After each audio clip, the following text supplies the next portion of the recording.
at how many people we have. Wow. I liked it better when Tim was doing it, right? How's that go, Tim?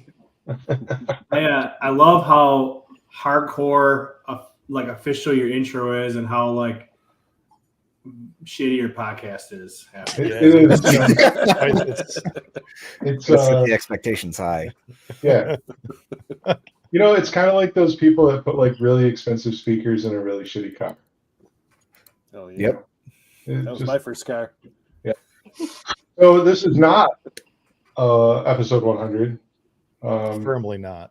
It is firmly not. It is 99 point something because we don't know what the fuck we're doing for episode 100. And we do know. We don't know when. We got to get together and organize. And how. And it's winter, like whatever. So I only have to resolve something in a second, but whatever. My cat's just out here chewing on a bottle ring. That's probably not good. So anyway, we got together. A few of us had some beers yesterday, and we decided we're going to get together and do a practice judging session because 3 of us, Brian, Tim, and Brandon, have recently passed their BJCP or gotten the results from a test, 6 months ago? 8 months ago? It was almost exactly 6 months. April 1st. Yeah. And then I am taking the test in about 19 days. And so I wanted to practice, so we got the crew together, joined by Shayna. This is not your first time on stream though, right? This is... I mean, I usually show up and like bring Brian something you forgot. I was gonna say, I think this is the first time it's intentional. I thought you were on one of the blackout seltzer shows or Friendsgiving or something, but yeah, nobody remembers that. So yeah. So anyway, that's what we're gonna do. We all, I think Tim posted earlier, we all drank some beers, a couple of beers we picked yesterday randomly, and we all judged them, and now we're gonna crack open more bottles and talk about our sheets live a little bit. We didn't want to judge them live because there might have been a little bit of downtime when that happens, and also sometimes it's just very distracting to talk and write at the same time and stuff. So yeah, I could tell there would be a lot of dead air in that. Yeah, right. So we got enough beer for all of us to have 2 bottles apiece, one to drink while we did the sheets and one to drink while we talk about our sheets. So we're going to compare scores. Shayna sat down with me and judged with me as well, so she has her own sheets. She's learning and studying BJCP stuff too, kind of. So yeah, look at that head shake. She has a better pal than I do, so I go to her for all of my beer tasting advice for my own stuff. So happy to have her in the household. I am your household. You are my household. Yeah. It's either you or the cats or the rabbits, and they can't have alcohol. So I think this kind of foregoes the what are you drinking, because I think we're all drinking the same. Well, I'm drinking a Budweiser until we start, but you've switched. I have switched ever since that blind tasting episode. You're a Bud man. It is what it is, man. It's I want to buy some. That was one of the beers you talked about judging tonight. And when you said that, Brian, I actually was like, I could use this as an excuse to buy some more Bud. We're throwing back to, so we did the 3 of us joined Ted from Brewery of Trade, did a blind lager tasting several episodes ago, where we put hams up against a bunch of other macro lagers, and Budweiser came out to be our favorite. I think universally in that flight, right? Mm-hmm. Yeah. Yep. And then some guys from the east side, some mashers, did something similar as well, and they unanimously chose Budweiser too. Wow. I think PBR was number 2 for them, but yep. Crazy. Yeah, side by side was too sweet for me, but yeah. Anyway, so our 2 beers that we got were Bell's Eclipse, and it was a Dunkel. Who was the Dunkel? Hofbrau. rum dunkel. The Bell's Eclipse we judged as a wit beer, mostly just because it had like coriander in it, even though it's probably more of like an American wheat beer with coriander. We weren't really sure. So it maybe based off of the taste, we should have done like I don't know, like spice herb vegetable with like American wheat as the base style or something. That's actually kind of funny that you mentioned that because I'm jumping ahead here, but I put that in my notes. Yeah. Yeah. Did you guys roll it or keep it clear? Like mine was crystal clear, except had all the cake on the bottom. Gunk at the bottom. No, we didn't roll it. That's also something I put in my notes, funny enough. Man, you're a better judge than me already, Jordan. Yeah. Yeah, I didn't put either of those things. Let's crack them open, I guess. Let's do Bell's Eclipse first. I am gonna roll this one though. All right, I'll roll it. All right, I'll gently roll mine too since I didn't for the Like taste. this? Broke it. What? Same. Yeah. Oh yeah, there is a. I didn't even look at that. There's Yeah. yeah. There's I a didn't see heavy that amount of yesterday. sediment. Yeah, I didn't either. Oops.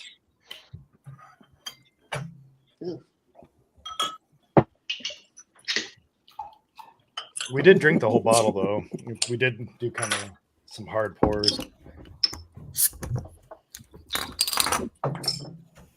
Well, we split a bottle though. We did.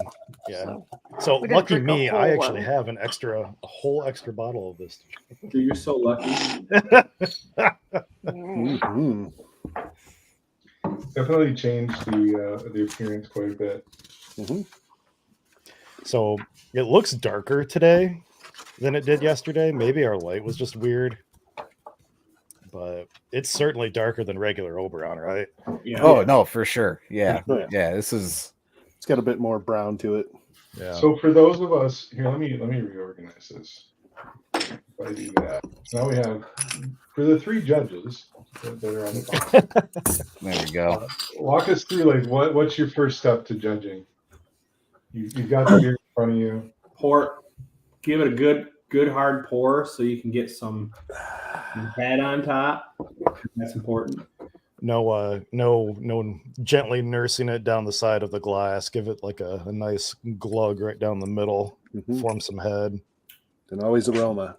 And you can always do the appearance at the same time too, but So lately, that's what I've been liking to do. I will get that first whiff right off the pour, and write like a quick note on the aroma section, and then I have these like odorless silicone toppers. So I'll top my beer right after I make my first note, and move on to appearance, and just start talking about appearance because one, it's really easy with the exception of like head retention and stuff like that. And two, by the time I'm done with like the first little bit of appearance, some more aromas built up underneath that topper. So I can go back to aroma, finish that off, and then by the time I'm done with aroma, I can sort of judge head retention a little bit better too, because it will probably have fallen a little bit, left some lacing maybe. So that's my approach to kind of starting off with the first two. What are Yeah. the first impressions on this? I usually look at it first, and I'm not as fancy as Brian, but I'll pour it and I'll look at it immediately to get my appearance, and then I'll start going in for aroma right after. I actually wish that they were flipped on the score sheet. That's how the cider is. I was gonna say that's kind of how I went about it. I always went and filled up my appearance first, and just kind of because that's kind of like taking a stepwise approach to your senses. Like you're gonna see it and look at it first. That's the first thing that you meet when you see the beer. So I think the reason I wait is kind of like how Brian alluded to, because I want to see what the retention is, and by the time I get a good whiff of it, I can see if the head's still hanging around or if it's completely gone or what. Yeah, I think for me, my sense of smell probably isn't the greatest, and so I tend to go right in after that hard pour when all of those volatiles are kind of right there. I still do, like Brian. I have one of his little silicone things he gave me, or I stole. Oh, I forgot I gave you one of those. And, well, I took it. And I'll go back to aroma. I think when I'm judging, I'd probably go back to aroma 3 or 4 times because I think my sniffer sucks. So Yeah, I'm right there with you. I think I don't have a great sense of smell. So I mean, I'll like aroma is the second thing that'll hit as like a point just to move through it. But I mean, this is kind of how you taste also. So Mhm. you know, you're gonna be you're putting it up to your face anytime you take a drink. So just take it in. So I feel like it's constantly like just building on itself. I think it's important too to go back to it as it warms up, because sometimes, especially like darker beers, if it's served at like colder temps, like a lot of the fun smells and things don't come out till it warms up to like, you know, a little closer to cellar temps. And so I stole that from Brian. Shane and I both picked out. We called it something different yesterday. But Shayna, what was the very first thing that we picked out?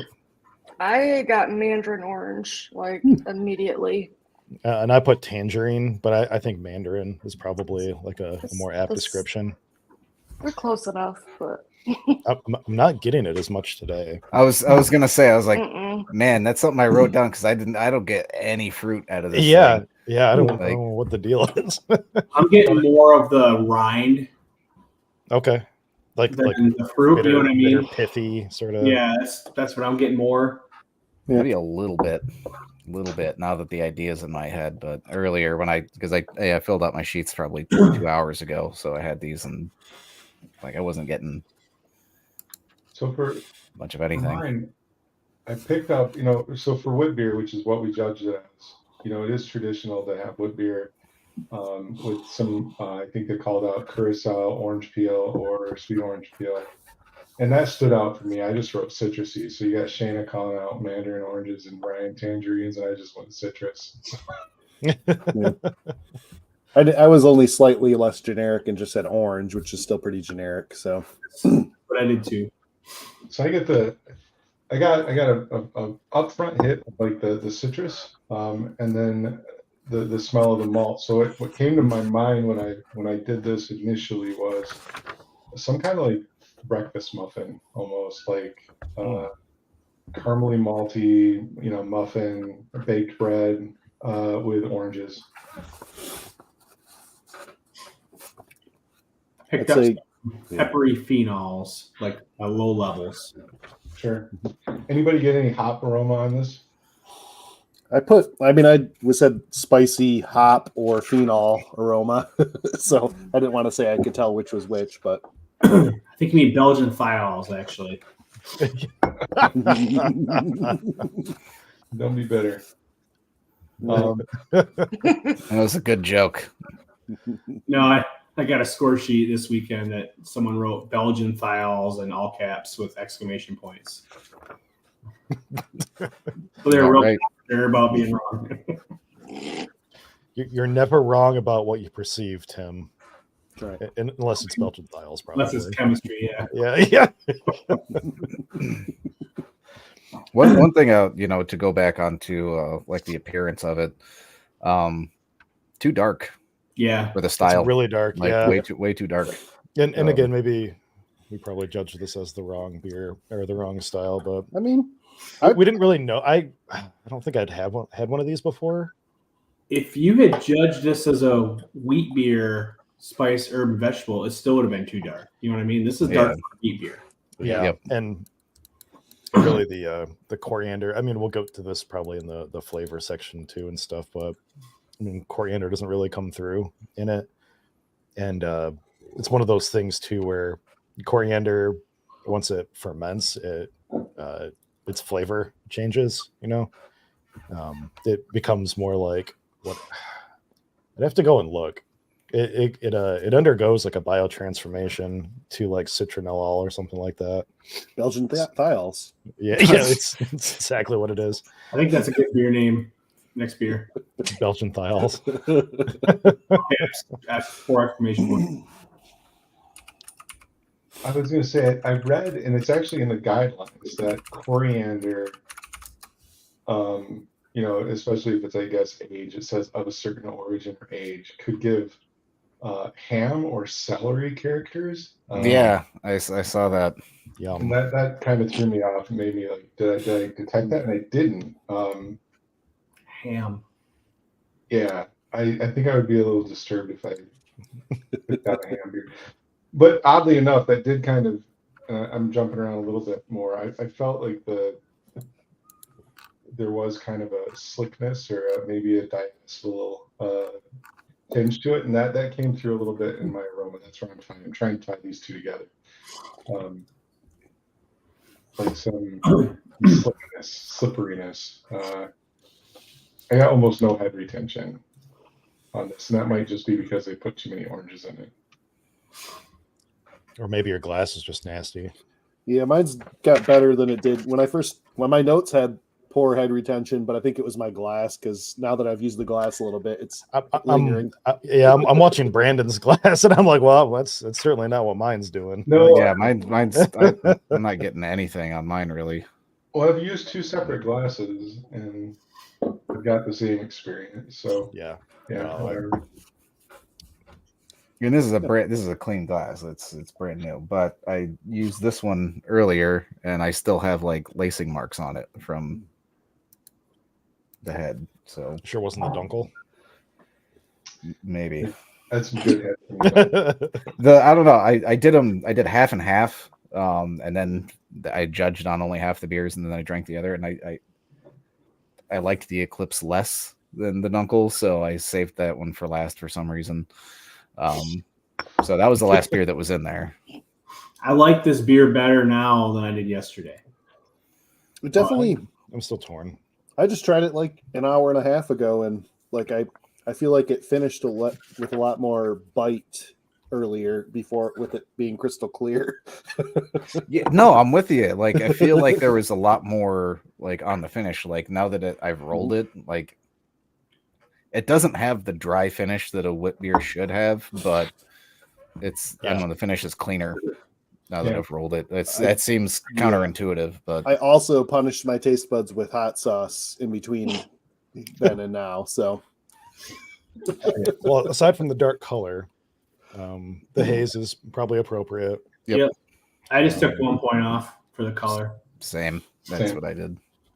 oh, see, I took 2 for being clear because a wit beer is not supposed to be clear at all, and then also the color. Oh, you went harsh. Mine It's was definitely not mine was clear. hazy yesterday, so Oh, mine was crystal clear when I drank it earlier.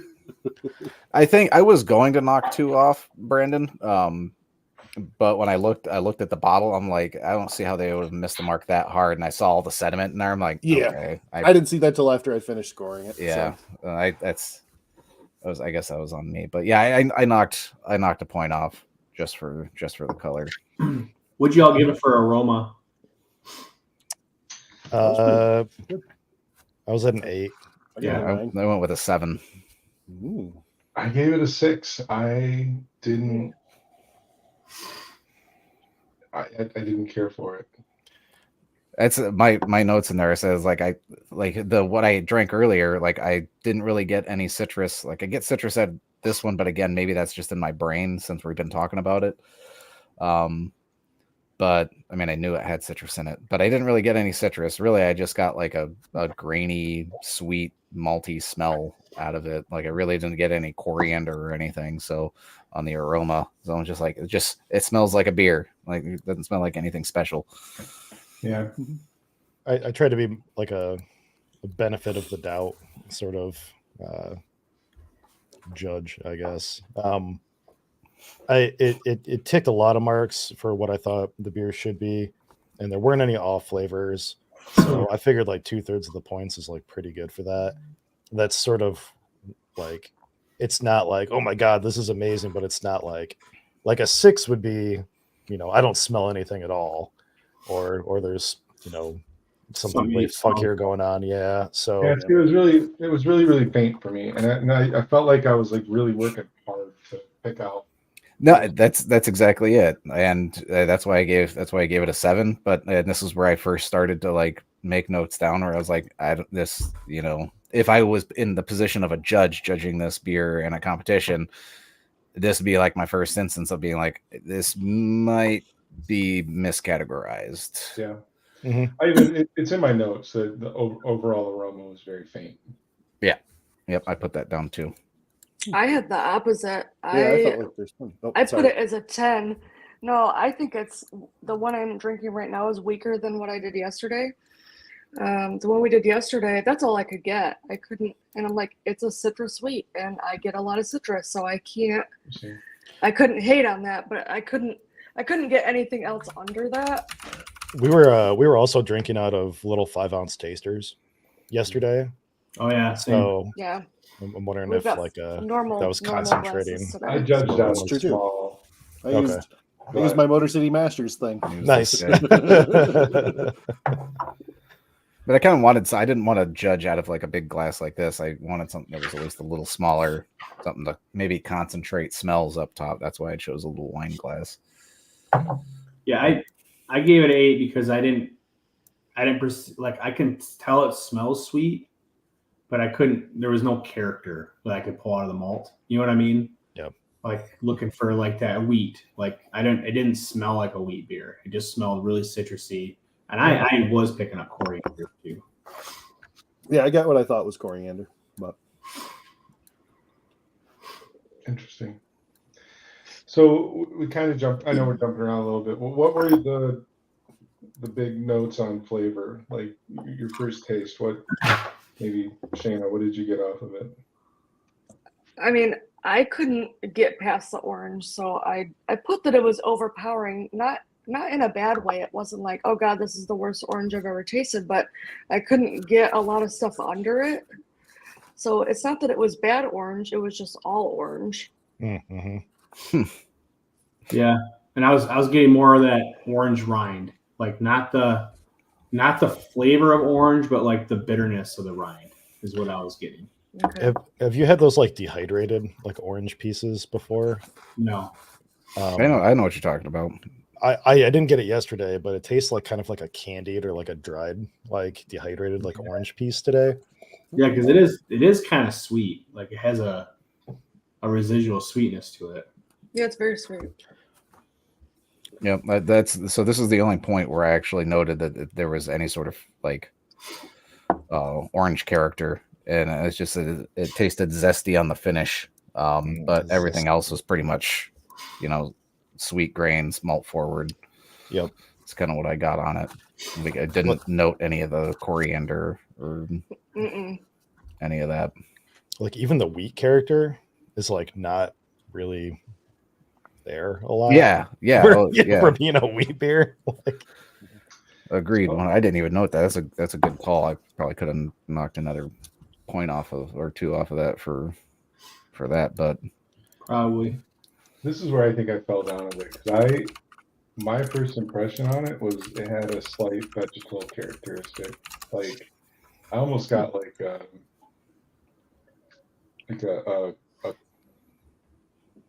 pumpkin-y or squashy kind of like the citrus was there, orange up front, and where I was expecting the malt to kind of come in and balance it out and have kind of weedy,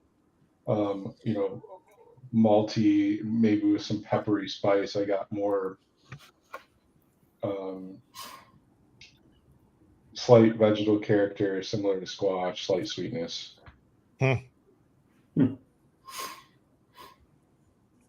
I don't pick that up, but Neither. it's also I didn't put any of that down. It's also white. But I find it. I mean, I can't get past the orange too. I'm with Shayna. I was gonna say I find it funny that we have such a gambit here. Like I hardly got any orange out of anything except for maybe a little bit on the finish with the flavor. Whereas Brian and Shayna are just like, oh, it's an orange bomb. This is like, it's so orangey that it's almost like this is a spiced wine. You know what I mean? Like almost like this would be better if we would have judged this as a winter warmer or something. Uncarbonated in a crock pot. Yeah. Yeah. And maybe part of that for me was as this warmed up, I was getting like more caramel. Like it's just too caramely. It just seems like, like that's really the biggest flaw in this beer. The color and the carameliness to me is what knocks it out of this is a good wit. Yeah. Yeah, too much citrus, not enough. Wheat. Yeah. Yeah. So Too dark. we're split on the orange. What's the consensus for coriander flavor? How did everyone pick that up? Because I didn't, and I hate coriander. Huh.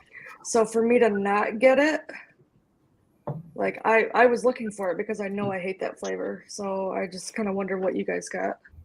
I didn't, but I wonder if that's what I'm picking up on with the vegetable, like the Mhm. Yep. in my head, if that's Yeah, how that it's could coming be. through. I have a hard Yeah. time differentiating coriander and citrus. Yeah. So Yep. Okay. Yeah, I think I just mean, mentioned- coriander is kind of citrusy. it's kind of It lemon. is. So yeah. If I put citrus character shines through with orange and coriander, but admittedly, like I can't distinguish like where it is. And now it is hilarious now trying it after I had hot sauce or just later now. But the difference is it's less pronounced than it was earlier to me. I did, in the I guess trying to be a fair judge and put some sort of good things in there, not just blasting it constantly. I did say I liked the bitterness level. Like I thought that was kind of pleasant. Bitterness didn't stick around. Maybe could have been a little more bitter, but I mean, we're looking at a wit beer, so like that could be pretty low on the bitterness scale. So I went to look it up just because I remember reading about this before. Coriander contains linalool and geraniol, which are also words that you hear a lot, like in hops. Those are two compounds that will biotransform under the right conditions. In this case, geraniol converts to beta citronellol, I guess, which is that like lemon lime sort of flavor. I'm reading this on the Mad Fermentationist blog. He messed around with this at some point in time in the past a little bit, but I wonder if a lot of that spicy character, perhaps, is more like a blending back with that orange a little bit or something. Mhm. I could see that. After being converted to something more like lemony. I can talk myself into that a little bit almost now that I'm saying that, but it's probably just bias after reading that. Yeah. Well, geraniol is found in Cascade citrus, Centennial Chinook. There you go. I will say though that I don't think it's bitter enough. I agree. I think it's lacking some balance there, and also I don't know if you mentioned this while I was looking that up, but it's like kind of astringent to me. Like I haven't taken a sip for a little bit now, and it's just kind of like my tongue is like bleh. Like it's just drying and like yeah. Maybe that's funny because that earlier I wrote like after sitting for a minute after drinking and it's my mouth is empty for a few minutes. That's where I noticed that slickness. That's that like lingering in my mouth. Yeah. But now that I'm drinking this one, which I rolled, I mean that's the only difference. I do see like right after I swallow, I get what you're saying, Brian. There's like some astringency. Maybe earlier I was thinking or associating it with like carbonation.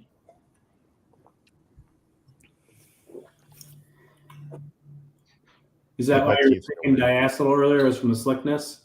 Yeah, not so much a buttery flavor. It was more of that combination of vegetal and slippery, kind of the way it left my mouth feeling. Yeah, that's what I noted that too. That it would like didn't finish dry, like it lingered. So there was something that hung around there. I wasn't sure how to describe it, but yeah, it definitely did not dissipate So maybe we should have gone over this more in detail for each section, but for those people that aren't familiar with BJCP sheets, so there's 5 sections that we're talking through. Obviously, we've talked through aroma, appearance, and flavor, and now we're kind of getting into that mouthfeel character. And what the sheet says for mouthfeel is to comment on body, carbonation, warmth, creaminess, astringency, and other palate sensations. So that's where I had put in there, my initial impression was high carbonation, along with that slight slickness. It starts creamy, but kind of finishes soapy. Yeah, I think I put creamy, like some creaminess, which I kind of associated with just having extra body from wheat. But Yep. I did note that it was a little, I don't know, felt like it was a little fuller bodied than what I would expect out of the style.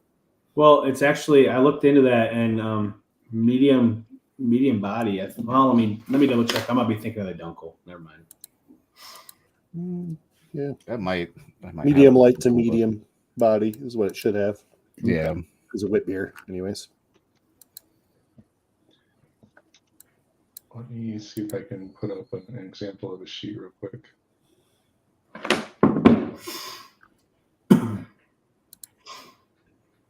You trying to find a blank sheet? Yeah.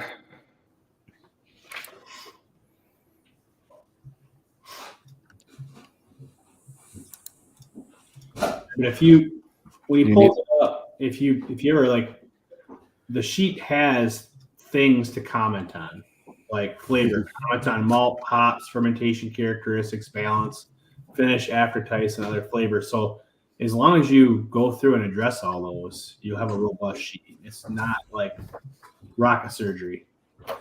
Let's see if I can. Sure it is.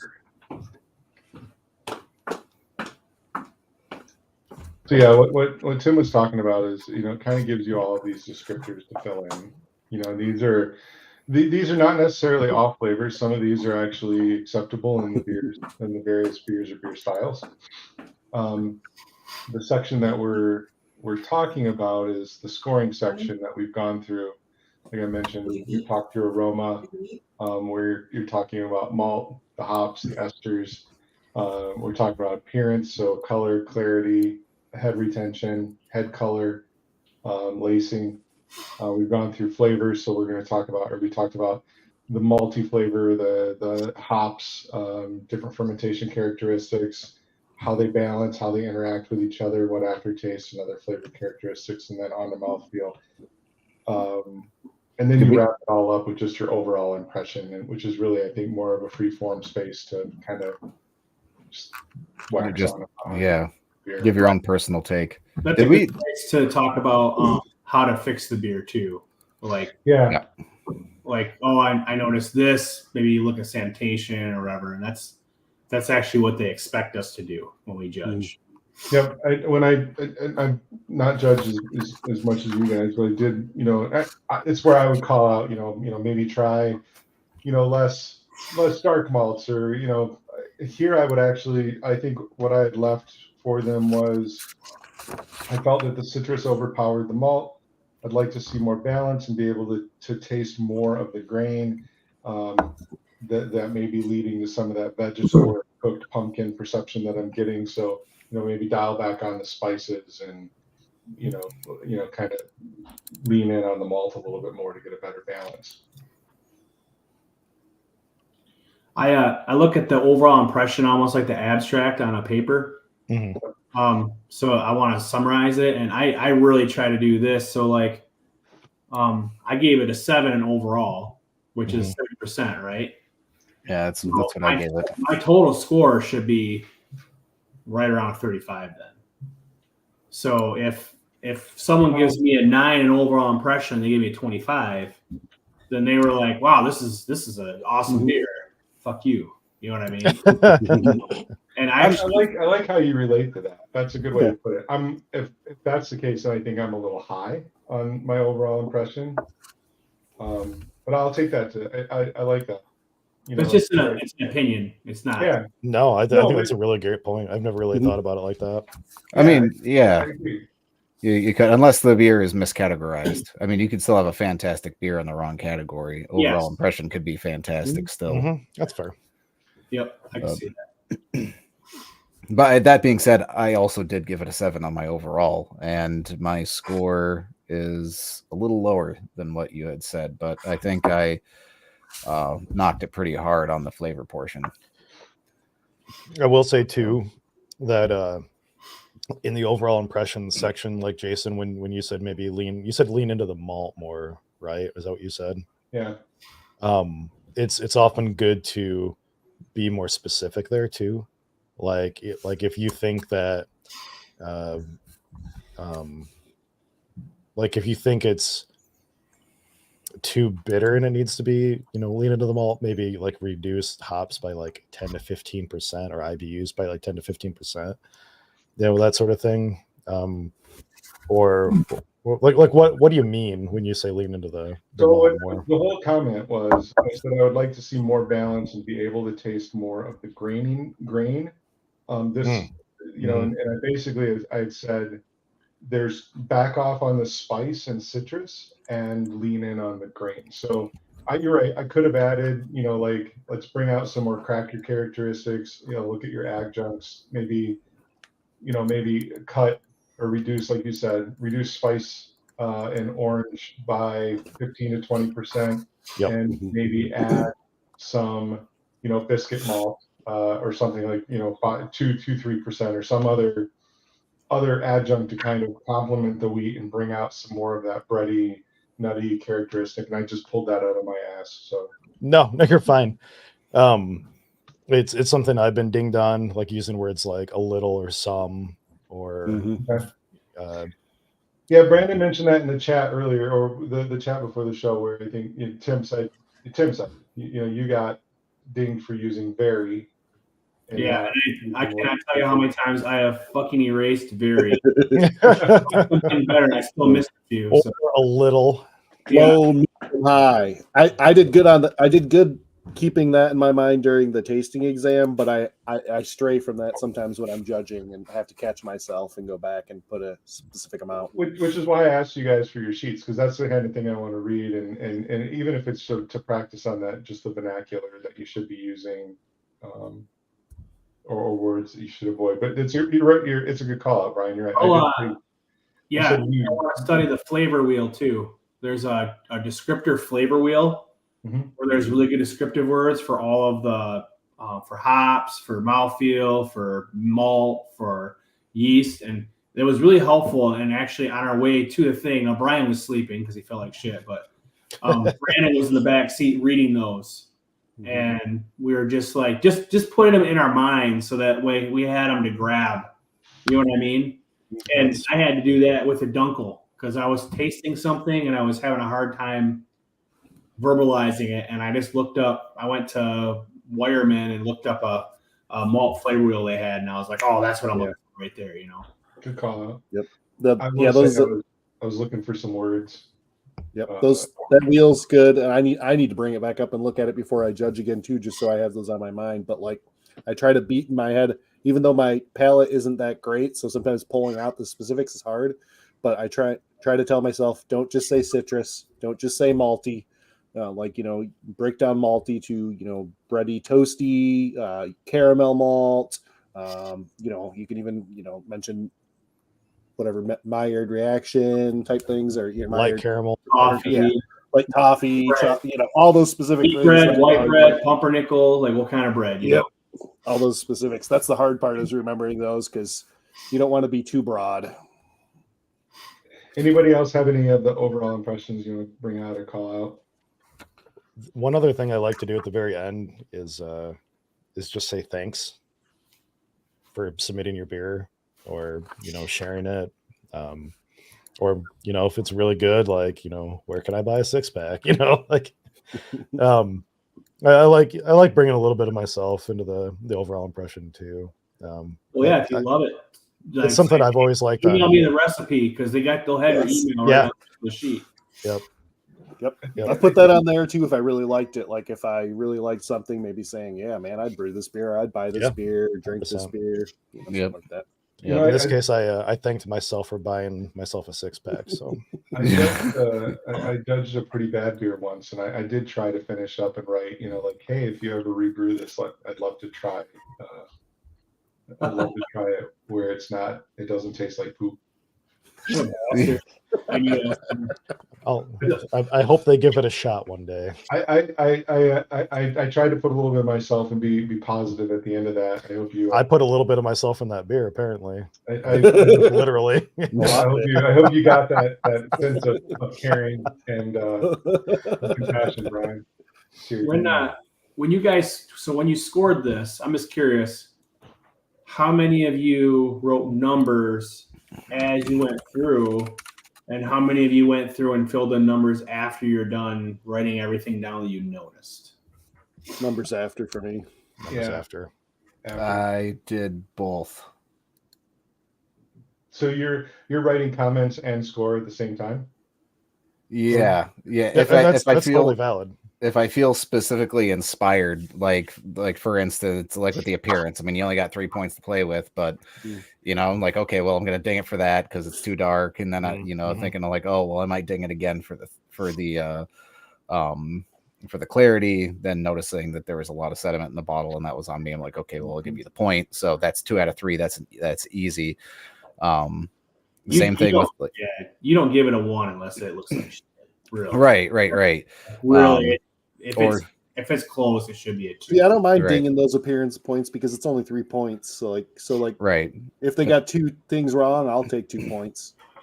But then like aroma, I kind of left on because I'm like, okay, well, I'm going to continue to get that throughout the beer while I'm drinking it. Then it went right to flavor. Flavor I scored immediately. And like while you're drinking it, looking at flavor, kind of also assessing for mouthfeel. So I kind of had an idea on what mouthfeel was going to be as I was going into that. So like mouthfeel and flavor pretty much got scored immediately once I was done doing the assessment. Then went back and looked at aroma in my notes. So I took the notes and then went back and looked at it. I'm like, okay, well, I was thinking, a 7 beforehand or whatever. Do I agree with myself on that? And then, and I did at that point. So I just filled that in. And then overall, it went to overall impression. I honestly think it's a drinkable beer. I like it. I wouldn't be upset with buying more, but the only other thing that I noted on here is that the ABV is high for the style. So again, that's right. I also noted like this might be miscategorized. But you also won't know. Yeah, you won't know that. Right. You can tell it by tasting it, which it didn't taste like, it doesn't taste 6.3 to me. Yeah. Shayna, we've been running our mouths over here. I know when you were doing your sheets yesterday, you starred a couple things. Well, so let me preface this with saying that the first time that I ever filled out a score sheet was last night. I don't know why that's been like such a scary thing to me. I think because it's so important.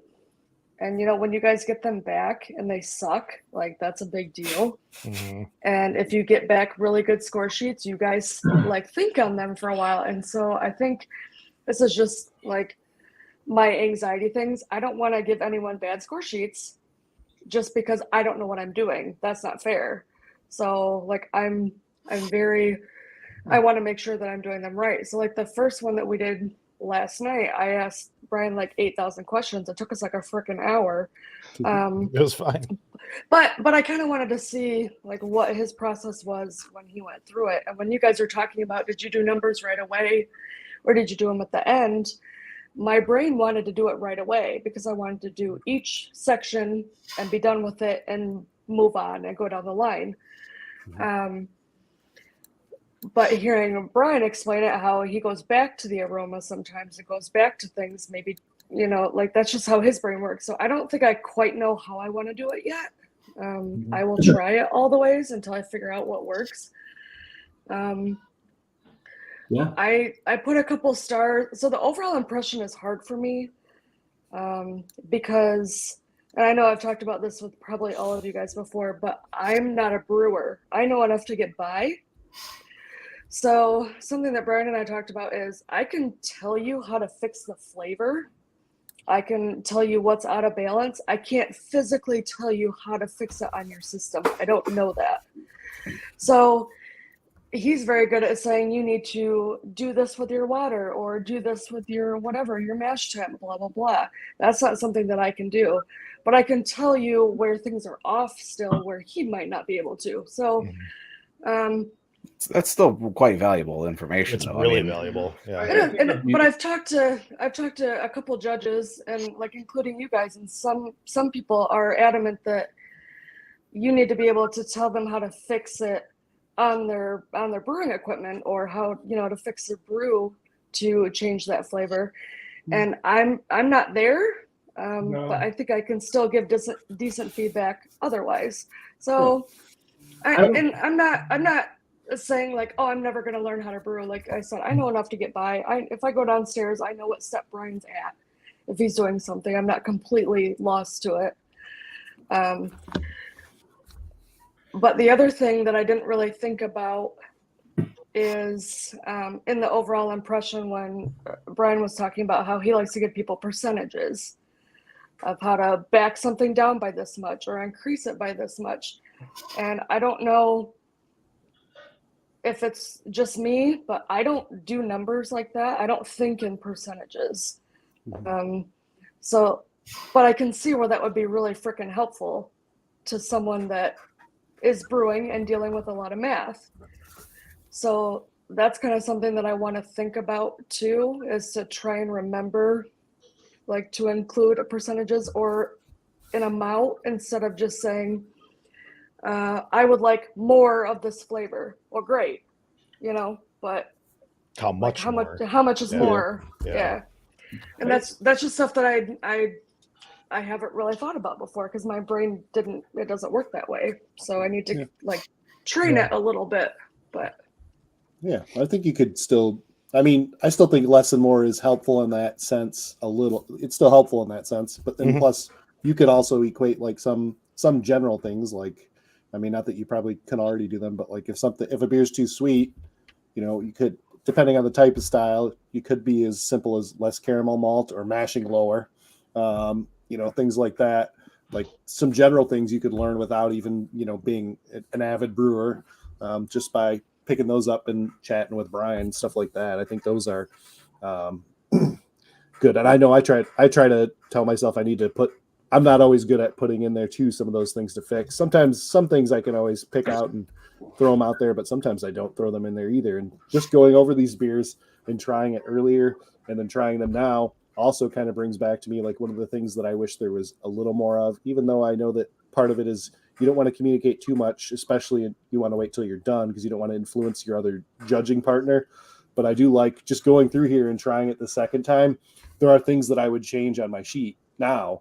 And I probably would lower the score just from chatting it out. And even for my own perceptions, the second time were a little bit different, or things were a little less pronounced. Yeah. Environment, I was gonna go glassware, right- temperatures. exactly Like, what Dale said. yeah. I don't think you need to be able to say increase your mash temperature or add some more bicarbonate to your water profile to make the thing smoother. I think you can just say So I don't think so either, but a lot Right. of people are split on it. I've talked to some people that are like, well, you need to brew so that you know how to do this. I'm like, Right. to a point. I'll To a listen to the point. vice president of the BJCP. Yeah.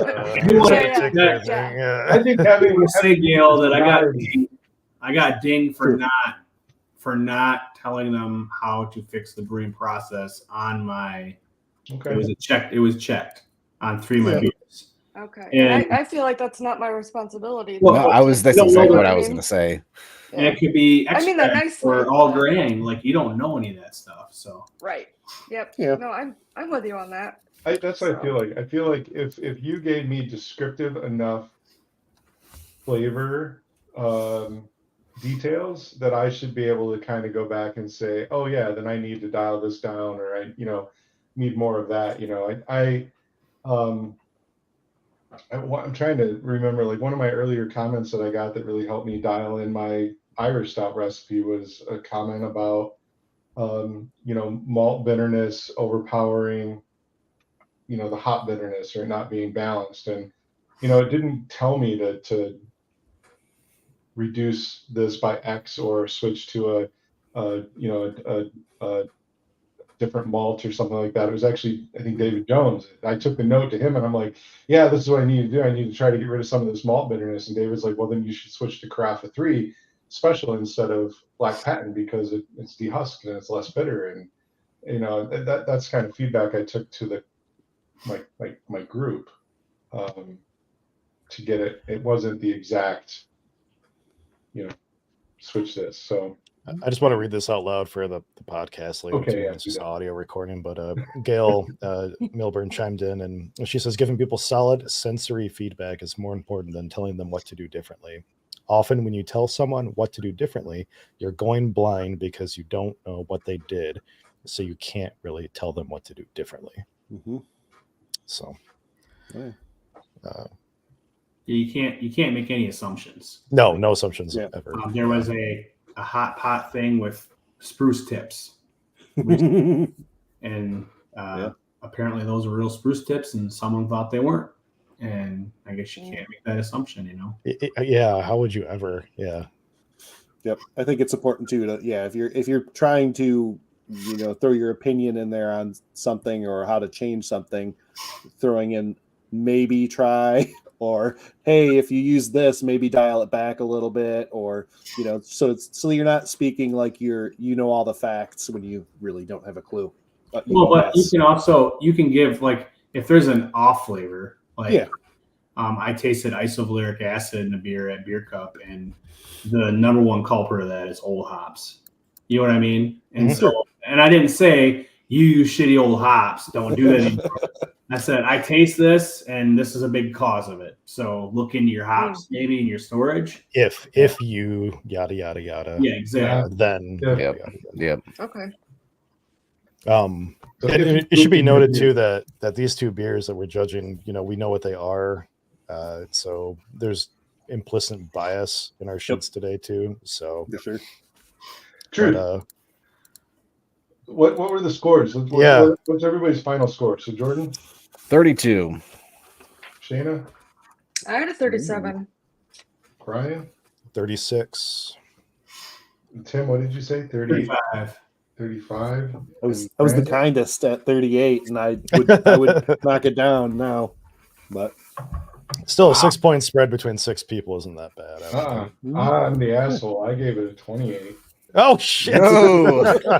There for a second, I thought I was going to be the low ball. Before we go to the Munich, I do want to say the MHP kind of calibrated me a little bit. So the Master Homebrew Program, how we have these thresholds where like you have to have score sheets above certain levels, and for me, a 38 is like I drank this beer at a bar, and I'm going to tell my friends about it. Mm-hmm. Might not order a second one, but I'll say, man, I had a really good wit at Utrecht, and then that 43 is like, I'm going to buy another one, maybe bring a growler home, Yep.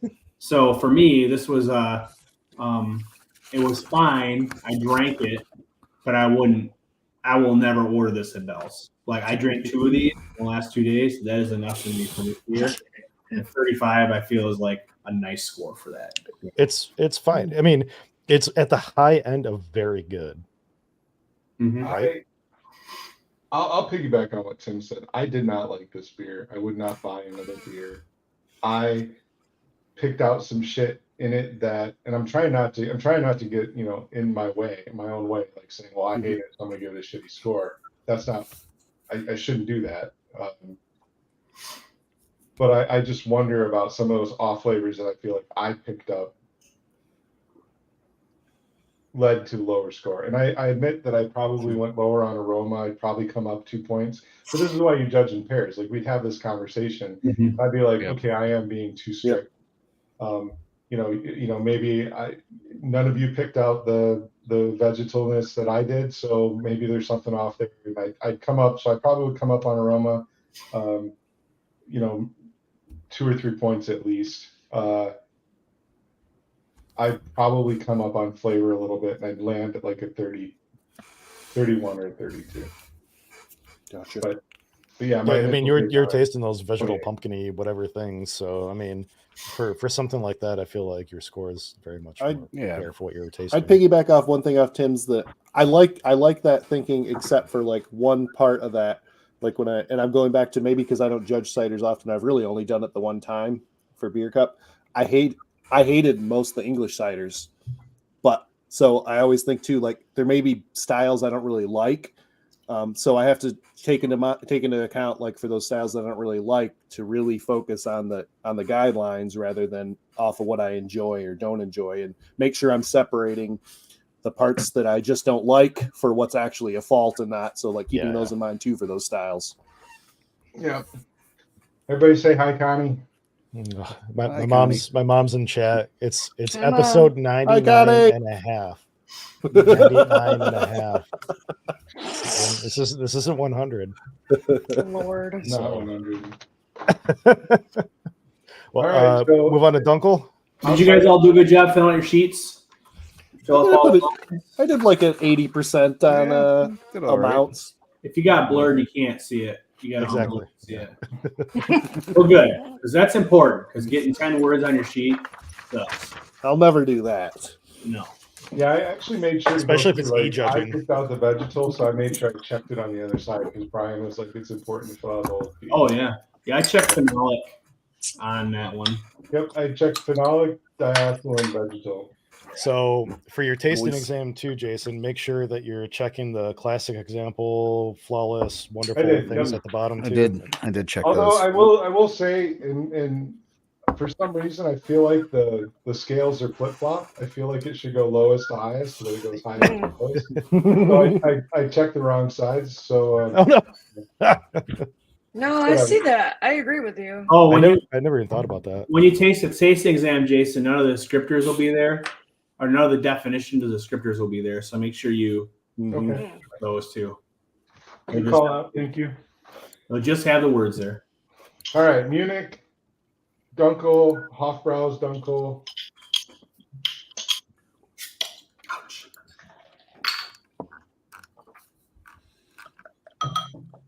Oh, right off the bat, the head is a lot better.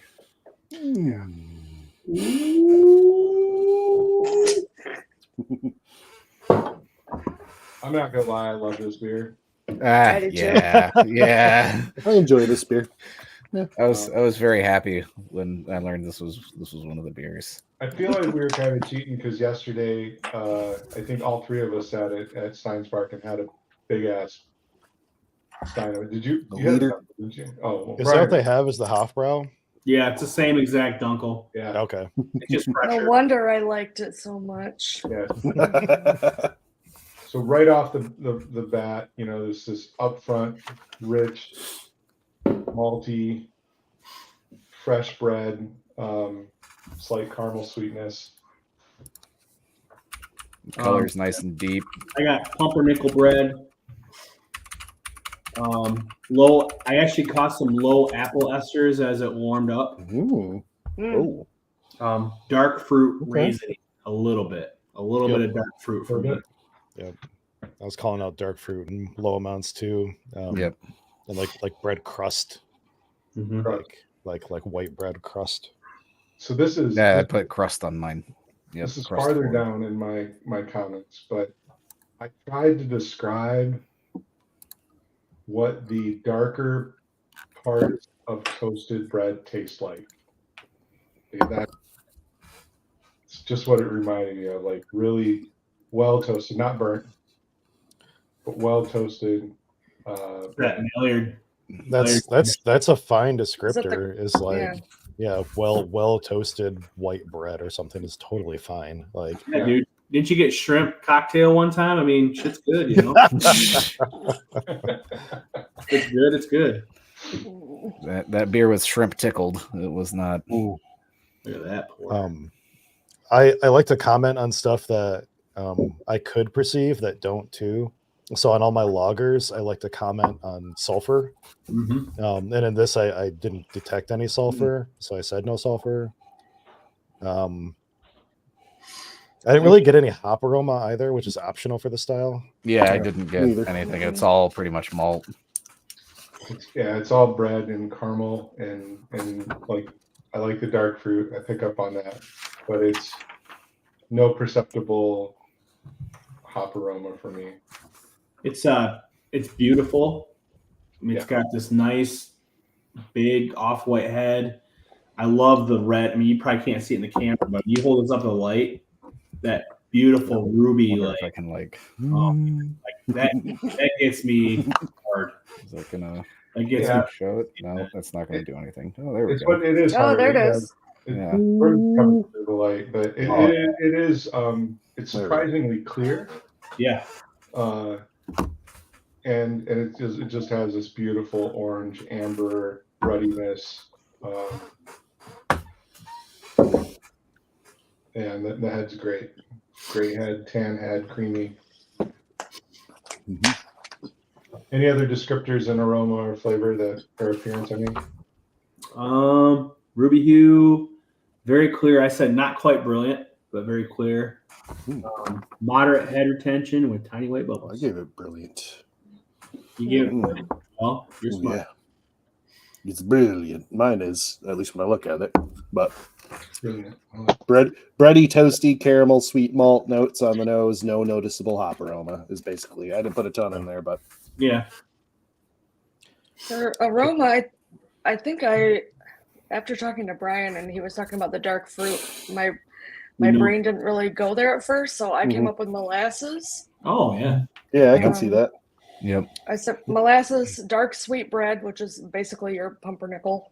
That would be the actual word for dark sweet bread. It was close. That's good. I said it reminds me of gingerbread without the spiciness, like that kind of like sweet, comforting kind of thing. Yeah, and a lot of that is these beers are a lot of times they're made with like 100% Munich malt, and Munich just has a nice spicy maltiness to it. Like Munich is my favorite raw malt to eat. It just tastes like malt. It's so good. I made a Dunkel a couple months ago that scored really well in competitions. I think it got up to a 44, but it was 99% Munich too.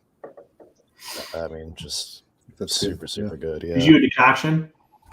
I don't think I did. Yes, I would do. If I were to brew it, I'd do a Munich 1 and then do a double decoction and get the similar color. Yeah. That's what you do. You know, Shayna, I had a similar problem you did. You said like dark sweet bread. You said molasses. I said what was it, like deep and dark caramel. I'm like, oh, that's probably like molasses. Yeah. Yeah, I'm not the only one. Okay. Tim likes Casey likes your head, Tim. No, I wanted to say Casey likes it deep and dark. So. Oh boy. We kind of shut into appearance for a sec. Mine yesterday. I think I washed my glass badly today. Like I'm not having the same lacing that I did yesterday, but yesterday I had some really nice lacing as I drank it down. I can see it on Tim's glass. Yeah, definitely have it. Brian, we did this one at 5:30 today. Or yeah, sorry. Me too. Don't be blaming yesterday. We just did this, but I do agree with you. I have like no head retention on mine, and I really did earlier, so I don't know. I wrote down earlier that I had great head retention, and now I don't. Like, yeah, I have nothing. So yeah, I've got both. We did little glasses earlier too, and now I'm in a big one again. So. Yeah, that's exactly. But like, I think Tim, you said maybe it was a dirty glass. Like this thing was pulled out of the dishwasher. So yeah, but did you already have a beer in there earlier? No. Oh, I did. Yeah, earlier the Eclipse. So maybe I should have used the fresh glass. Yeah. We don't use the same glass when we judge beers and comps, Jordan. That's true. Yeah, Jordan. God damn it. I know. Failure. Surprising how much we spend on glasses or cups at comps. God damn. I've seen something where they competitions just buy tasters and just hold on to them. Glencap does Keep that. 'em. Yeah, Glenn does that, and so as a comp coordinator, that also gives me anxiety. I mean, Glencap had a full, like U-Haul truck full of glassware. I ain't keeping that. Who's gonna store that? Like, Right. Not to mention just the cost of it, but then the annual storage of it is nuts. But I mean, at Beer Cup with almost just shy of 500 beers tasted, we went through, probably 1,500 cups. I think and we had to send Brandon to the store for more at one point. So Yeah. Didn't we almost spend more on cups than we did on like food or something like that? yeah, we did absolutely. Yeah. Yep. Cups were crazy. the second most, or the second highest. There was medals and then cups. yeah. Crazy. And And what do people do for flavor? I'm curious because I was actually harsher than I thought I'd be on flavor when I was Okay. like thinking I love this beer, so I'll preface it with saying that. But yeah. I put dark fruit raisins, very forward. Malt is sweet bready, light caramel at a low level. Hot flavor is low, a little bit of spicy. Clean fermentation. I did pick up a little bit of sulfur. Balance is definitely more towards malt. I wrote Maillard flavor on the side. Finish is clean. Low acidity on the finish as it warms up. Low chocolate too as it warmed up. Oh, okay. I wrote chocolate on mine as well. I guess. Okay. I wrote the hot profile is low, but a little floral, not distracting. Dry finish, bread crust forward, malt forward. A lot of the same notes that you took away, Tim. This is where I was trying to describe the impression of the brown darker bits of toasted bread without being burnt. I did call out that there was a slight bitterness, but it wasn't cloying. The bitterness faded very cleanly into a nice toasty finish. I really got a lot of that. I was trying to go for that. I probably should have used my art, better descriptor than what I wrote was brown dark bits of toasted bread. That's okay. I mean, No, but I know what you're talking about. Yeah, 100%. Like, I don't think what that anybody tastes like. listening doesn't know what you mean by that. Yeah. As it warms up, I do perceive more sweetness, but it's not. It's still balanced. It is. It's not cloying. It's not. Like in homebrew, especially, whenever I get a lot of sweetness in homebrew, I usually think of like under attenuation or, there's some balance issues there, but that's not this. This is just, it's warming up. I'm getting some of that nice maltiness. It's presenting more slightly sweeter, but it finishes very clean, very crisp. Lovely lager finish. So I judged this today 3 minutes after I got home from work. I had important work to do, so people had to leave me alone. And it tasted great. And right when I poured this, it tasted metallic off the beginning for me. And that went away. Really? I can So understand I don't that, know what would happen in my palate where my first 2 sips were metallic, and now I'm not catching it all. Like it tastes like I want to marry this beer. I never caught that, but Shayna. I have it in my sheet, and I caught that on the last beer too. And Brian and I were talking. I need to figure out what that flavor means for me because I get it a lot. Yeah, and I was wondering maybe if Gail's still on, if she would know why, you would perceive a beer as metallic. And then this happens to me a lot, especially when I drink out of bottles. Okay. First sip will be metallic or 2, and then it goes away. I don't know what that is. Maybe I have COVID all the time. Who knows? But maybe that's my problem too, because I did get that in the Oberon one too, but it went away. And this one was flip flop for me. I didn't get it right away, but after a couple sips, then I picked it out. So yeah, I don't know. Where's Gail when we need her? I don't think metallic ever crossed my mind at all. It didn't for me either. No, not here. I can understand where you might. I pick it up a lot. But Shayna gets it on a Maybe lot of too. different beers. Yeah. Okay. Neat. Yeah. Nice. I'm gonna preface my flavor notes here with saying I am I did just recently get over a cold, so my taste buds might be slightly less. I mean, they're never amazing, but they're not like the most pronounced out there. But I put toasty Munich malt flavor just because, I mean, I'll call it what it is. It is Munich malt. No doubt. A touch of sweetness that finishes moderately dry. Not tasting any esters or phenols, just malt. No real noticeable hop presence other than, you know, moderate bitterness or low bitterness rather, but lacking some complexity is what I put, because like I do love this beer because it's super simple, and to me it's not complex at all. Like even, I know it's Munich and it's supposed to have some complexity, but to me it's a very easy drinking beer, and that's what I do love about it. But I've had Dunkels that are more complex than this, a lot more complex. Not that a Munich Dunkel has to be like, you know, super complex. It's not supposed to be too complex, but I feel like this is like way easy drinker, but that's what I also love about it. Right.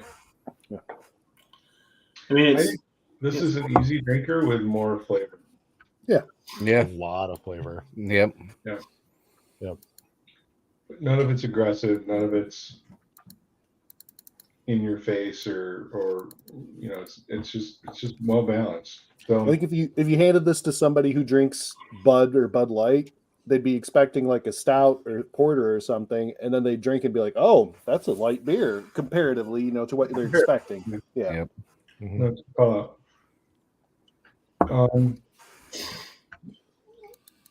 What about Mouthfeel is pretty boring. Yeah, I mean, Yep. I have mouthfeel is always the section I fill out the most. I always leave the last line blank usually. Like, yeah, it's hard to fill out 4 lines on mouthfeel. yeah, but I did not. it was moderately low body for me, like moderate carbonation, no warming, no creaminess, no astringency. Like, it's a very standard delicious beer. There's no like exploding bubbles. There's no lasting lingering bitterness. Yeah, very clean. The carbonation's appropriate. I caught a little tiny bit of slickness, and I thought it was a little bit grainy texture wise too, just a little bit, not enough to make me like. Yeah, I struggled the most to fill out mouthfeel. I put like creamy body balanced with carbonation. It had a nice crisp finish. Then I wrote appropriate to style because I had lost. I was like, I have no descriptors for this. That's always a hard one. Yeah, if nothing else, just put what it does have and doesn't have of the comment on things is what I'll fall back on. Yeah, I like what Brian said and what he did there. I'll take that time. You know, you can't call out what it has, call out what it doesn't, maybe. Yeah, no, 100% all the time. Yeah, like it's still good when you get a feedback and it says, "Yeah, I don't taste any diacetyl in this beer." Yeah. Like, Yeah. especially if it's a beer that's like prone, like Czech beers, Yeah. strains Czech and or some an English English beer. strains and stuff. Yeah, if you like, you make an ESB and you get it back and they're like, "No diacetyl," you're like, Or if you've been having diacetyl issues lately. Yeah. I went through like almost 2 years of diacetyl issues, probably. "Yeah, you should get that checked out." Thank Not you, anymore. ALDC. With those, not anymore with those enzymes. Yeah, that's a lifesaver. So, Shayna, what'd you think about this beer? Because I know that this is your Steins Park beer of choice. What's your overall impression here?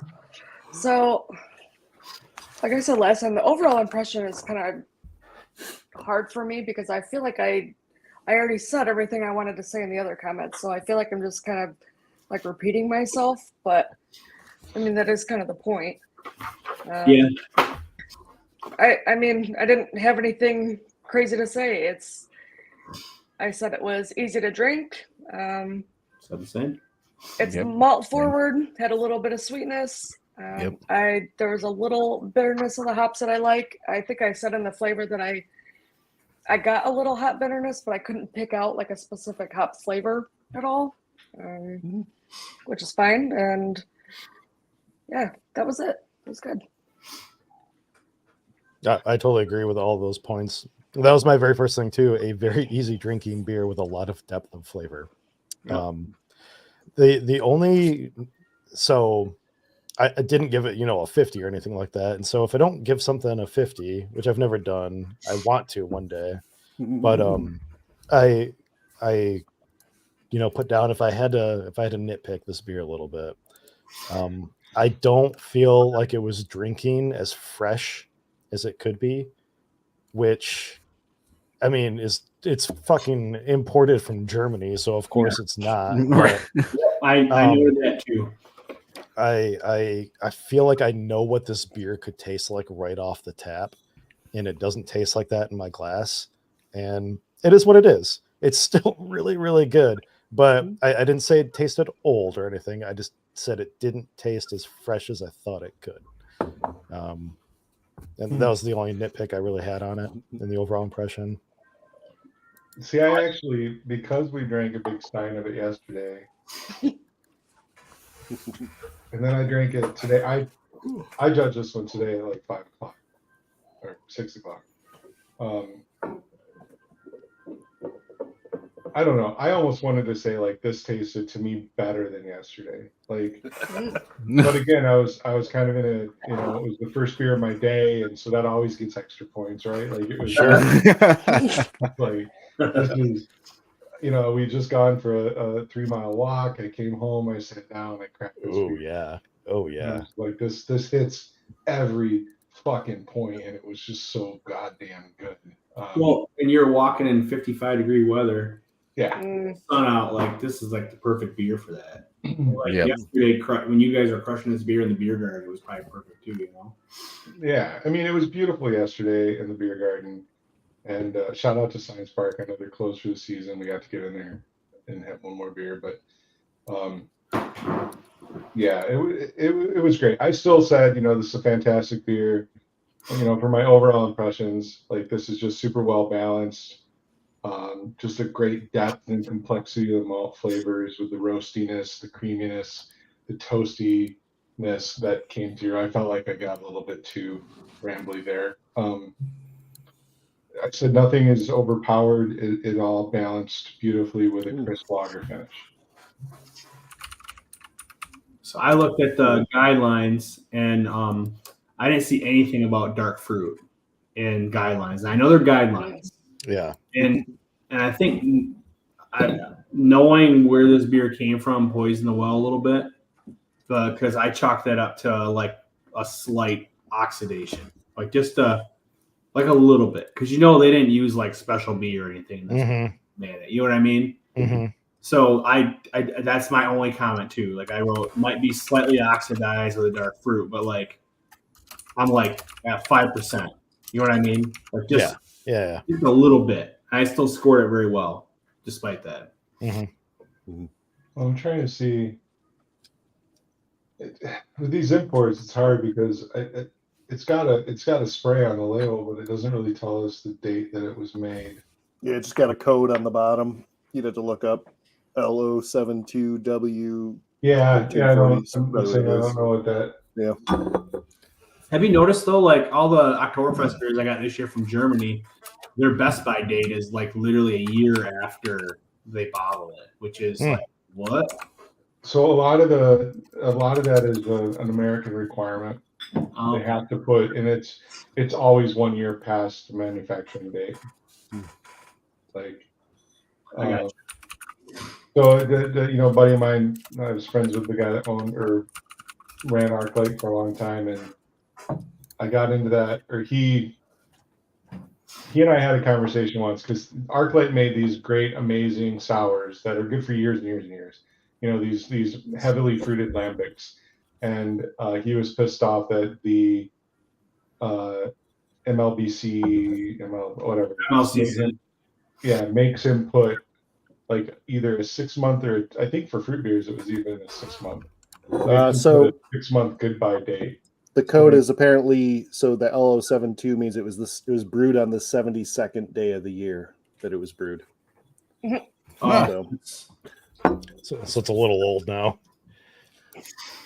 I mean, it should have been lagered for a long time anyway. So whatever.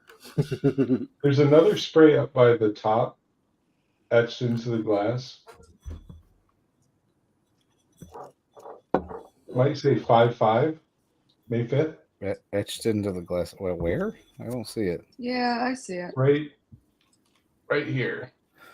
Oh yeah. Oh, okay. Mine's Yeah. like under the label a little bit. That might be the production date of the bottle. I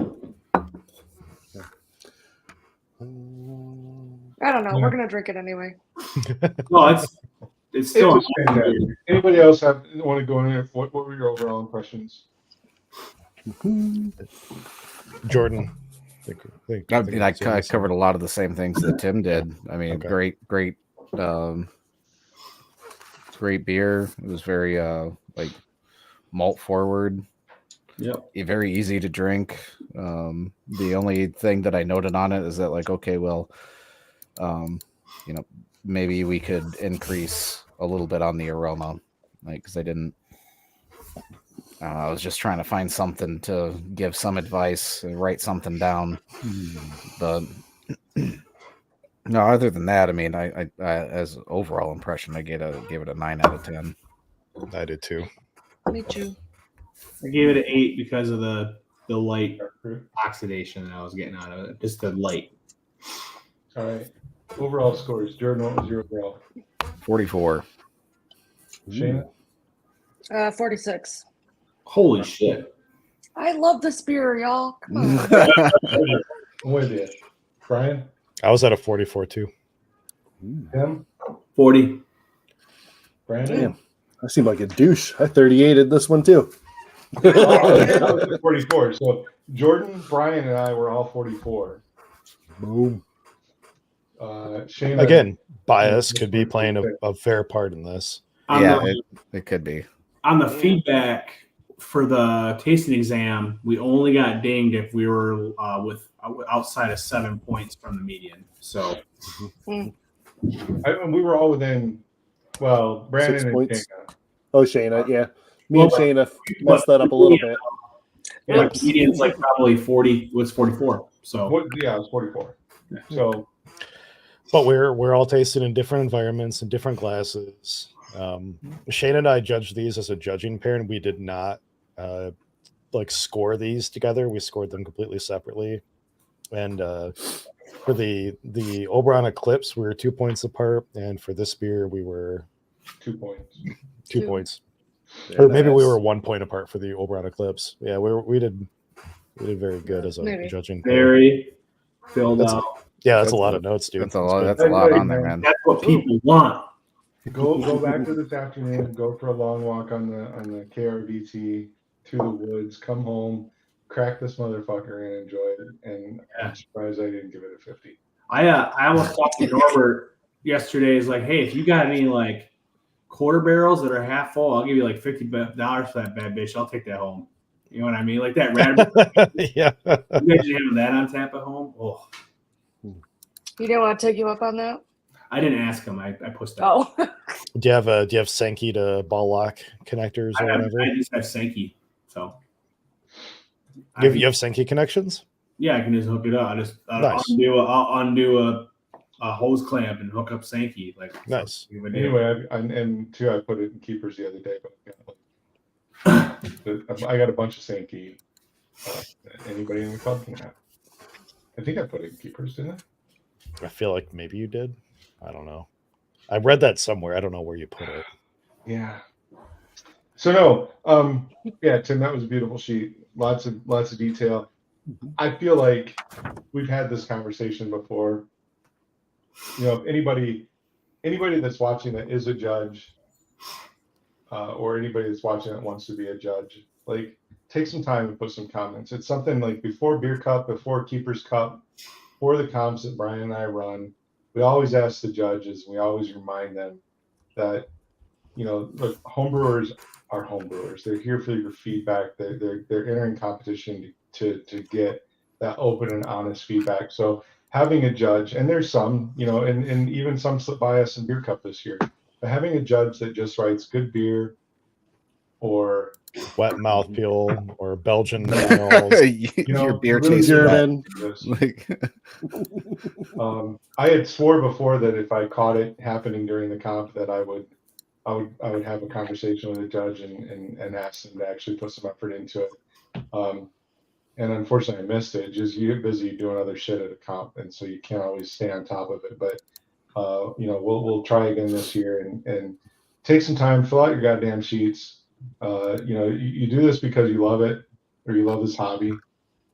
I know some judges, and we've said this on the show before, some judges have this attitude like if you're in a comp, you should know better. That's bullshit. We're all fucking homebrewers. Nobody's a goddamn pro. Give the feedback. Take the time. Fill out the sheet. Yep. Do it with love. They're not like pro judges or anything like that. 13s to go home one time at a comp. Don't be a douche. Yeah. Yeah, it's hard. Like I will say it, and we've talked about this before. So I judged Brian's beer that had enteric qualities, and I still feel like, so I got this beer. I don't know it's Brian's. I feel like this is really bad. I wanted to just be like, what the fuck? But instead, I tried to pour as much love and caring and positive reinforcement for this. What did you say it was, a 15-point score? You gave it a 15 and the other guy gave it a 17. Yep. Yeah. But you should have still felt good about the comments that I left you on that. It was good. Mm-hmm. So, well, like my thing, if you're gonna go through all the effort to study and take the online exam and take the tasting and et cetera, like what's the point if you're not gonna give out decent score sheets? It's not like you're getting paid for it. You're not. Yeah. You can't, like, why would you even bother then if you don't care? So you can't take your points with you, right? no. I feel like people want to feel self-important. I feel like do it a way that takes less effort. Yeah. So it was at Beer Cup. I did actually walk up to a couple of judges and I did tell them that. I'm like, you don't get to take those extra points home with you. But what you do get to do is you get to give honest, open, caring feedback.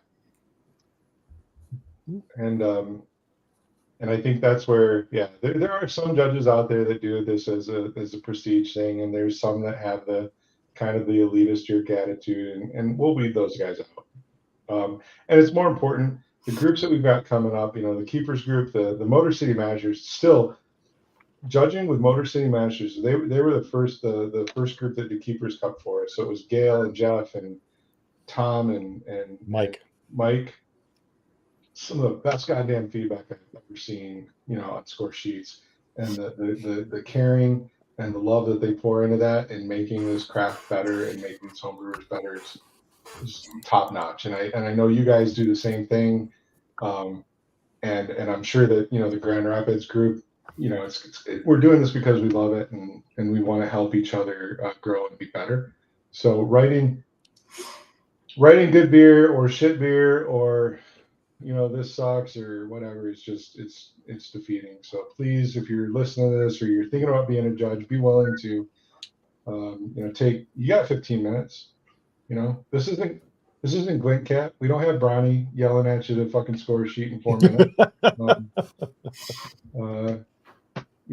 Take some time and give some positive, good feedback. I don't know if Gail's still in here. She had a different opinion, but I know I've gotten Gail sheets before and they've always been great. So anyway, I'm on to a Guinness now. Nice. It's a good pour. I know. It's like, do I have another Budweiser or do I have a Hop Slam? Oh, that's a big difference, buddy. Yeah. What do you think on that? Yeah. How do You I can have wanna a few feel in an hour? Guinnesses for your hop slam. Yeah. I'm having no more beer. It's a school night. Yeah, I'm done with beer. All right. So this was episode 99.5. The reason for it is we want to get together in person and brew a beer as homebrewers for episode 100. And schedules and health and other shit, people having babies and Audio systems. travel and and families and shit like that 90% of that's me, by the way. I'm just saying I was sick and I had a baby. Like it's my fault. I'll take the blame. It's You can not just your call me fault. out, Jason. Oh, we've been traveling too. I haven't been home hardly at all in October. Although half of that was with you. So Yeah. but You should do a dunkel.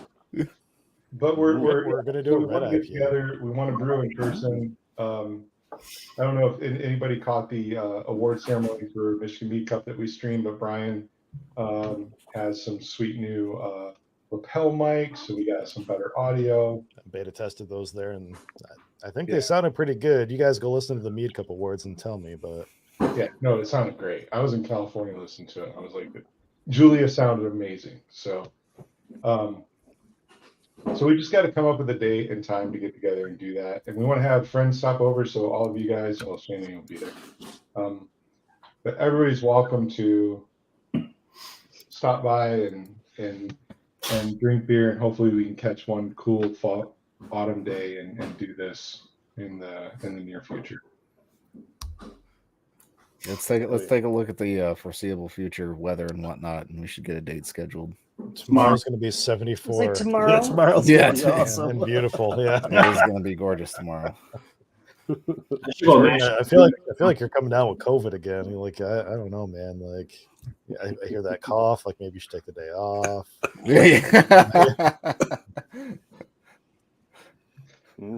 But other than that, so that'll be episode 100 in the near future when we get together and we can brew beer.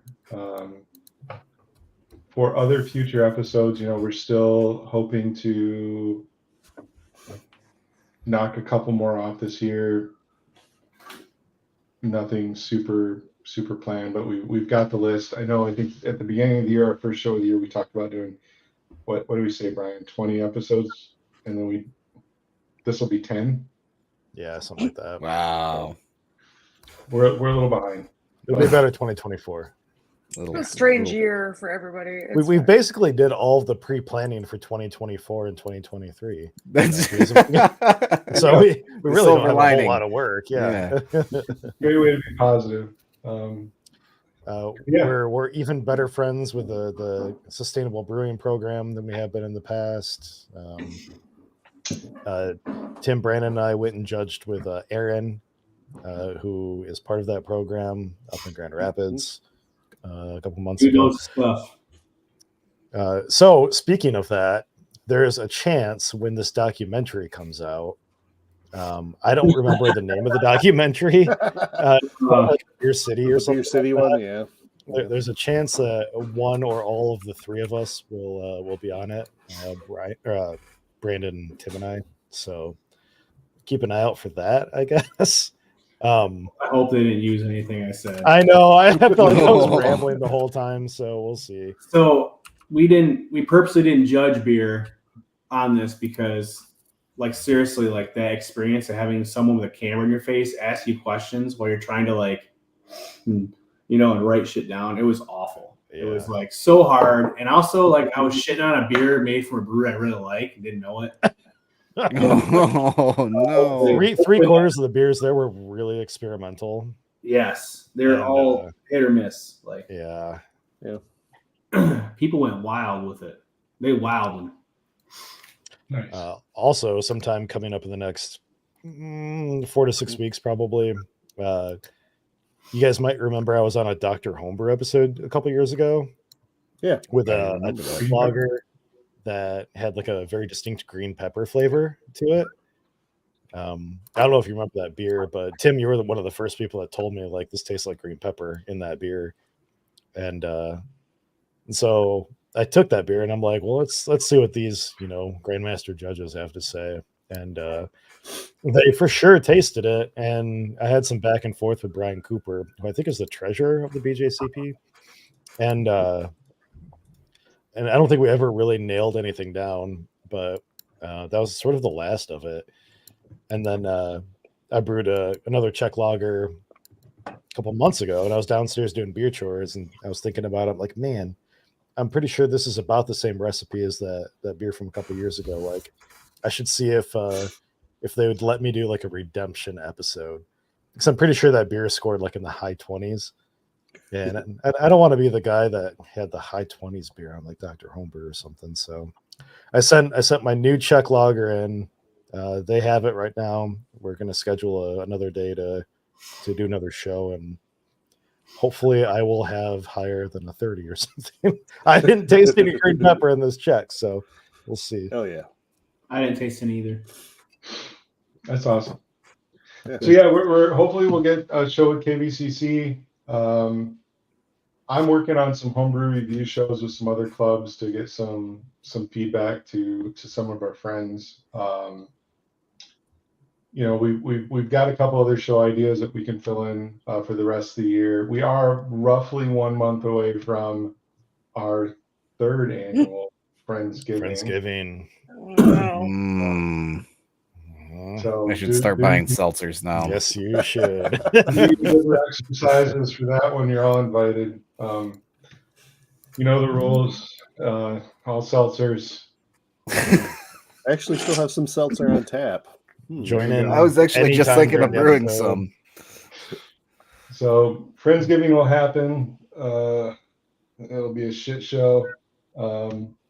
Hopefully it will not be 4 hours long. I think 4.5 was our Yeah, I think Shoot it was for 4.5. was Yeah. it 5? No, shoot for 5. I think we beat it. like I think we beat our original one. Yeah. Well, you just went almost an hour and 45 minutes talking about 2 beers. Yeah. Yeah. Pretty impressive. Well, Friendsgiving is pretty much just the goal to get blackout drunk on seltzers. And then whoever the fuck. Maybe I'll take that Tuesday off. Yeah. You can see if K-Gob has any mega seltzer left for you. Oh no! I didn't even think about that. What was the ABV on that this year? 20%. It was good. It's this just year. it's just I'm an not gonna uncut lie. seltzer. Yeah, but they mixed it just perfectly that you couldn't tell. They Oh, did maybe make maybe mixed I'll have drinks, to but then do it was the good. I'll have to bring back pickle seltzer. Oh, I actually might be able to there get you down go. on that. That sounds like it could be good. It was good. For like 3 ounces. We bought some last night, and it's not dyed neon green anymore. You did buy that? I did Did- buy that. Did it taste the same? Well, we haven't tasted it. Shayna, come in here. Let's take a you pull. Grab it. Let's take a pull. You come over here. Let's take a pickle pull. Oh God. You guys were in the same room the whole time? No, we're not. She's in out in the same room. kitchen. He We wouldn't were- allow me. Well, so we were worried about echoing Picking up mic. from 2 different Yeah. microphones. Yeah. Yeah, So we that's were what he originally going to says, share this but- microphone, but then we didn't have a good way for us to both hear. Right, see it's echoing right now. Oh shit! I can't. Actually, I want to make a gin botanical seltzer. That sounds like a good idea. Like Well, that does sound good. Yeah. Does sound good. Yeah, I mean, why ferment shit when you can just mix liquor and water and carbon? I feel like liquor and water and flavors, like it just tastes different than fermented seltzer, though. Like, Yeah. like I'd agree with watered that. down vodka. I mean, that'd be tastes totally different fine than just seltzer. making a seltzer base and like then coming up with either like a simple syrup that's concentrated with some botanicals, gin botanicals, in it. The few that. seltzers I've done, that's essentially what I did. That the Still trick that smells I good. found was like brew like the mega seltzer. You brew a mega seltzer, so you brew something that's like I think I usually went to like 12 or 13, 14%, and then cut it down Okay. with some treated water. Yeah. Chug it. It tastes like drinking pickle juice. Still, it's so good. Oh, it's the pickle vodka. Color. Yeah, this is. Hey, didn't you have 15%. that at Salmon Camp, Jason? Yeah, but the It is color not of the one that I neon. have is significantly. It's like Yeah. highlighter green. Yeah, I remember that. Would you say it was 15%? It is. It's only 15%. Oh, So when I That is cut it dangerous. for homebrew camp, I got it down to roughly 8%. Mix it with water and some pickles. how many Yeah, bottles? we It was 6 bottles. Hey, Oh God. shout out to our friends at Siciliano's who helped me ordered me half a case of pickle vodka. So Oh God. So Casey says pickle seltzer makes me think of neon green beer lines, Yep. which yeah, so we got to set up the bar for Casey's wedding a few weeks after beer camp, and while we were there, the pickle beer line, even after being cleaned with PBW, the pickle was still coming through. Yep. So luckily, I had enough spare beer line to, and we tore the bar. We Brian and I and Casey tore the bar apart, and we relined tap one with fresh line so that his I think it was Tallywhacker didn't taste like A Pickle pickle pickle tallywhacker. whacker. That was a good move. I mean, that's. I think there was a missed opportunity there. it wasn't bad. I mean, there was somebody, I know Casey knows too, but there were some guys that had come up, and we hand them this beer, and we're like, how does it taste? And they're like, oh, it's good. I'm like, do you get anything like pickle? And they're like, yeah. We were like, fuck. But I like pickle. Pickle whacker is going to be a new variation. Hell, Yes. Pickle whacker. pickle whacker. A pickle IPA. Casey, brew it, and then you'll come on the show. We'll try it. There we go. Hey, We'll do there's a homebrew review. Pickle whacker. Pickle whacker, with Casey. Oh shit. Anyway, that's all I got. Brian, you got anything else? All right. I think we're good. If this was like a format that you guys like, I mean, it was fun. We'd be glad to do it again. Again, this is as much a learning opportunity as it is like a training opportunity. Like we are we're certified judges. That means a lot, but it's also, we're still learning. We're always learning. We're just dudes So, with drink beer. we're just dudes. All we want to do is make sure that like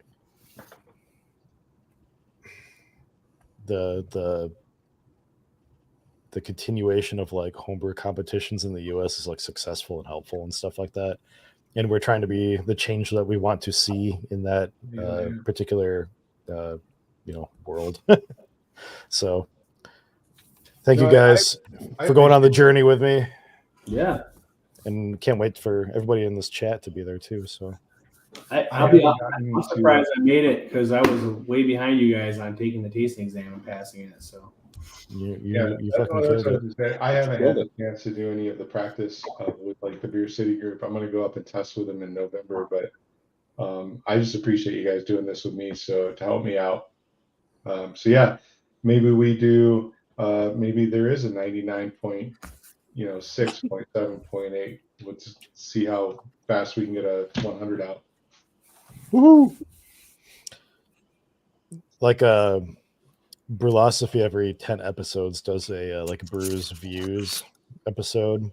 We could every 10 episodes on the 0 or on the 5 we can do something like this, and the other 5 we can do more of a laid back like topicless.